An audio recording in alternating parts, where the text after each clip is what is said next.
Hey, how's it going, everybody? Welcome back to LEGO Empire, and in today's video we're going to be doing a follow-up slash sequel, or you could call it part 2, to the video I made a couple days ago, which was LEGO Star Wars sets that we need.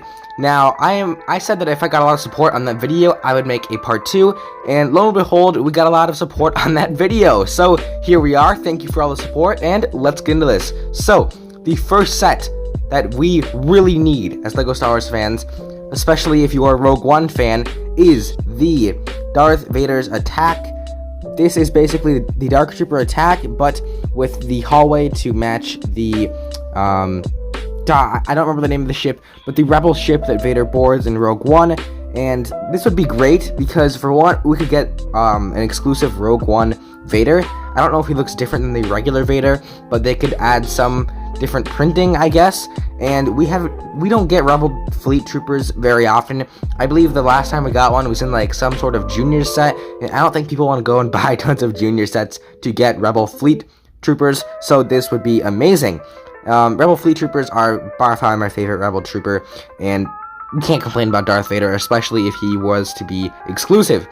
Now, this set would be a simple $30 set, just like the Dark Trooper Attack. Maybe $40 with those LEGO price increases, but still a great set regardless. And yeah, let's get into the next set concept. So the next set is actually not a legitimate set. It is a minifigure accessory pack for some Phase 2 clone troopers. Now, the last one we got with clone troopers, and the first one we got with clone troopers, at that matter, was Phase 1 clone troopers. So it is very fitting to have Phase 2 clone troopers in this, but I do have one qualm with this concept. It's unrealistic.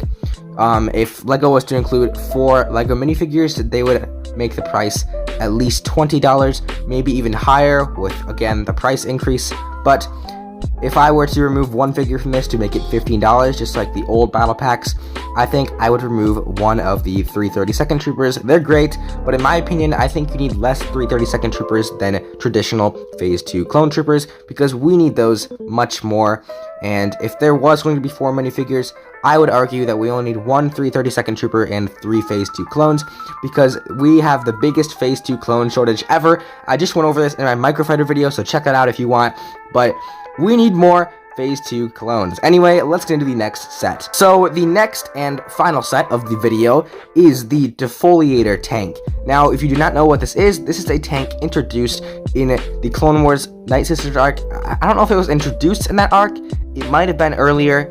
I'm not sure. Correct me on that in the comments if you know. But this Night Sister arc, it was kind of a Ventress arc. It's basically where Dooku betrays Ventress, and she returns to Dathomir, where her Night Sisters await her, and she's basically back as one of the Night Sisters and not a Sith apprentice anymore. So this set would be amazing because, one, we have 0 Night Sister minifigures in any LEGO Star Wars set, which it isn't that surprising because it's not a thing that shows up very often, but I think it is something that fans would want enough to make it happen.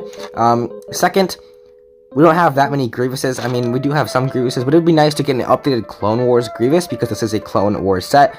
In the set concept, it shows the non-Clone Wars Grievous, the one from Revenge of the Sith, which is fine, because it's, it's just a concept, but I think it'd be cool if we got another tan Clone Wars Grievous, maybe with some changes in design. Who knows what the LEGO team would have cooked up there.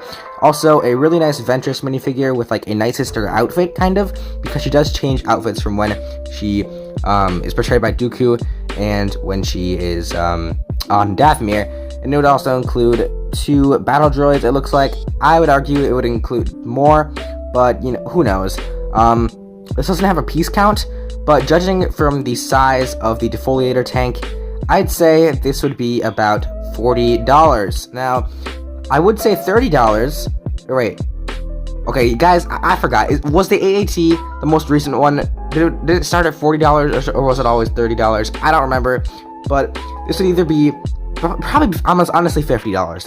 It would be $50 because, for one, it includes Grievous. There is a Grievous tax. I don't know if you've seen M&R Productions videos where he talks about this, but there is a very, very long history of sets prices going up because Grievous is included. The most prime example of this is the $30 Grievous Combat Speeder or something. I forgot what it's called, but basically it's like a 150 pieces set with Mace Windu and Grievous, and it costs $30 retail. If you want to buy it nowadays, it's probably over 100 to be honest with you. What's funny is I just sold my Grievous minifigure from that set because people like Grievous, and I sold it for $40 with some other figures, so that was great. Anyway, this set would probably be $50 because of Grievous, the new price increase that was just announced, and a new and probably exclusive Night Sister minifigure, because that is just, it's so cool. The Ventress minifigure would probably also be exclusive. I don't think people will really care for an exclusive Ventress minifigure that much though, because I'm not sure if Ventress is a very sought out LEGO Star Wars character. I don't know, she might be, she might not be, doesn't really matter. Let's look at the build. So the build for this thing is actually really nice. It kind of looks, actually I'm gonna go grab something. Alright, so I just grabbed the 2020 AAT, and I'm comparing the bottom halves, and there actually are quite a few differences in this design. So the differences in this design are near the front of the AAT and the 2020 version, there is kind of lots of gray bricks, and it's a mixture between gray and the Separatist blue, while at the front of the Defoliator it's blue with a little bit of gray in the middle and then blue again. So I really like this. Actually, the Defoliator has more pieces at the bottom, and it looks much more like well-rounded, if that makes sense. So that would definitely probably promote a price increase from LEGO's part. The cannons and everything look pretty identical, except for the kind of hatch near the bottom that you can use to get in is completely blue, contrary to the 2020 AAT that has a gray kind of like background piece and the blue kind of disc piece on top. And obviously the entire cannon on the top is different because this is the Defoliator, not a traditional AAT, but it is like basically a decked out AAT, like a more overpowered AAT, which is a kind of biological weapon. If you don't know what it is, I definitely suggest you search it up. It is a very interesting concept, and yeah, I would definitely love a set from the Clone, like as many sets as we can get from the Clone Wars, the better. Honestly, I wouldn't mind any set from the Clone Wars. It could literally be any set from the Clone Wars, and I would buy it. It's just that I love Clone Wars that much, and I know there are other fans out there that do like it as much as I do. With that being said, I hope you all enjoyed this. But before the video ends, I do have to give credits to BrickWizard59 on Instagram for creating all of these concepts. He makes amazing custom set concepts. There are a few more from his Instagram page that would be worth making another video on. So if this video gets a lot of support, just like the first one, I will make a part 3, and this could be a ongoing series on my channel. We'll see how this goes, and yeah, I'll see you all in the next video. Have an amazing day. If you did enjoy, please make sure to leave a like on the video, and I will see you all in the next video. Peace out.